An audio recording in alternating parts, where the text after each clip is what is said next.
NPCs, sheeple, drones. All these descriptions of modern leftists are accurate but incomplete. I think the best way to describe what modern leftists have become is with a reference to one of the earliest works of science fiction, H.G. Wells' The Time Machine. In that book, we are presented with a far distant future where the people of Earth have divided into two distinct lineages. One that has been bred into total subservience, completely dependent on the other for food and protection, and the other that feeds on those people, the Eloi.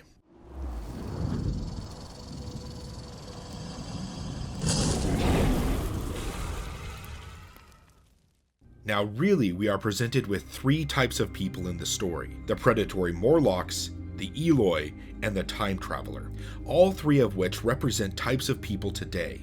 The vast majority of people today simply live to work and consume media. They watch what they are given to watch, believe what they are given to believe, and eat what they are given to eat. This is primarily a product of the monolithic control over media that the modern left holds, and the fact that not only has the left taken control of our society through regulatory capture, but also control over our elections through electoral capture and our children through educational capture. It is clear that the first two depend on the third. No political party could maintain such complete monolithic control over society without control over the education system, where from the earliest age they are taught not to think critically and problem solve, but to answer multiple choice questions and regurgitate talking points. The point isn't even to indoctrinate people into thinking as the state leftists dictate, but to neuter the entire capacity for critical thinking. That, in my opinion, is why zero-tolerance bullying policies exist, because they want people to be emasculated and unable to stand up for themselves. That is why they keep people in blocks of their own age groups, instead of creating mixed projects where problem-solving and mentoring younger students is encouraged and expected. They want people socially stunted, with exposure only to their own peers, and the only authority figures are leftists who discourage critical thinking. The goal of public school is to prevent people from becoming critical thinkers or strong individuals that will stand up for themselves or their ideas. Producing indoctrinated minions who amplify the message is just a perk for the leftists. From this, we might expect to see that all teachers are Morlocks, feeding on the children's minds. But really, most of them are fellow Eloi, perpetuating the abuse and trauma that caused them to turn out as unthinking Eloi. There is nothing an Eloi hates more than someone who challenges their comfortable conformity and the trauma that forced them to recoil inwards on themselves in response. Because that is what public schools do. They use social, physical, and mental trauma to achieve their results. Functionally, schools are similar to prisons, and no one would disagree that going to prison is traumatic. Same food, lack of freedom, enforced dictates, inmates that enforce their own codes above and beyond those of the prison, and finally, it is all at the dictate of the state. It is well understood that trauma often perpetuates itself by causing behavior in the person who experienced trauma that causes more and similar trauma in others. Oftentimes, people defend the trauma they experienced as a good thing that made them adult or a good person. While it is true that difficult experiences can build character, we must always be careful not to use that as a catch-all phrase to wipe away all childhood trauma under the rug. Going to camp and successfully building a bivouac with fellow scouts is hard, uncomfortable, and challenging experience that can leave you with physical injuries.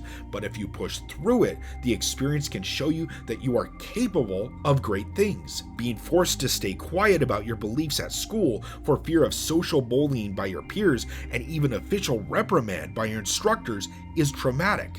Doubly so if you are physically bullied and treated as if your personal space and time were meaningless. How many people do you think are dealing with lifelong trauma because of experiences in high school locker rooms? The point is that those pushing for Eloi policies and trying to force your children into becoming Eloi are not necessarily and often not Morlocks themselves, but other Eloi. So who then are the Morlocks? These are the people who truly understand what they are doing. They don't need Morlocks in colleges or news organizations. They may have bosses that understand the true goals, but the rank and file turning out the content are often Eloi. There are active Eloi that create other Eloi, and passive Eloi that just consume and exist, accepting whatever they are told. If you were to ask me to point out someone who absolutely is a Morlock, I would point at people like George Soros, Hillary Clinton, and Bill Gates. In fact, I think the Venn diagram of Morlocks and people who visited Epstein's Island is a circle. Morlocks are the ones who orchestrated the takeover of media and schools, the ones who figured out the obvious fact that if you control how the next generations are raised, you can make them believe and do almost whatever you want. But Morlocks don't understand the same thing that socialists don't understand, that human behavior is not entirely based on nurture. The nature of humans doesn't change, and you cannot mold them to fit your needs.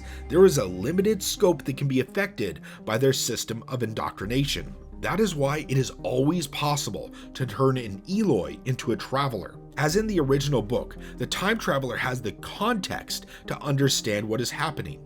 From his third-person perspective, he can see that the Eloi are being farmed, that they are given food and safety specifically so they become incompetent and weak, that they are good for nothing other than to be foodstuffs for the Morlocks. He can see that their idol itself is their own farmer, that the Eloi have been reduced to barely sapient livestock. The main difference between the Eloi and the Traveler is the entire point of the time traveler itself, the context of history. By understanding how and why things got to how they are and how things once were, we have something real to compare our current events against to discover the truth. The Traveler had no unique skills or abilities. He was just a human who had context, the only human who had context. Today, we are in a better situation than the time traveler. There are thousands of people who understand what is going on, but the Morlocks aren't idiots. They try to distract us by misdirecting our suspicions to other travelers and often the Eloi victims themselves. The more time travelers spend fighting each other and the Eloi, the more powerful the Morlocks become, and the less work they have to do to defend their positions as masters of the world. You can spot these Morlock ploys by seeing if there is a contradiction in your morals, or if someone is pointing out only selected portions of history. If, for example, someone is arguing about who has the right to exist in the region of Israel, rather than demanding that the people who raped, murdered, and kidnapped other people be brought to justice, they might be a Morlock. All people have a right to exist where they are. But if those won't tolerate other people existing, they become the problem, not the people they want to exterminate. History does not exist in a vacuum, and rights don't change based on grievances. If your solution relies on forcing people to be accountable for the actions of their ancestors instead of their own actions in the present, there is something seriously wrong with your critical thinking. The worst part is that, unlike the time traveler, we don't have the luxury of witnessing all of history ourselves with perfect clarity. We were raised alongside the Eloi, and we can only look at history through a glass darkly. But what we can't do is dehumanize others, because that is the core of this Morlock, Eloi, and Traveler analogy: dehumanization. Because what is the process of creating an Eloi other than finding a way to dehumanize people so much that they become nothing more than livestock and food? It doesn't matter where you stand on any issue if you are dehumanizing people instead of holding individuals responsible for individual actions. You have become a Morlock, because real Morlocks live in ivory towers rather than underground bunkers, and the way they milk us for tax dollars, soldiers, children, and obedience is all about dehumanization. Eat the bugs, live in the pod, give up private property, because property and personal choice are something for sapient beings, not Eloi. You shouldn't get to choose what medicines you take, because that is what people do. No, you must take what we tell you to take, eat what we tell you to eat, and reduce the carbon we tell you to reduce. Keep in mind that farmers only keep enough livestock to fill their needs and leave enough breeding stock for the next year.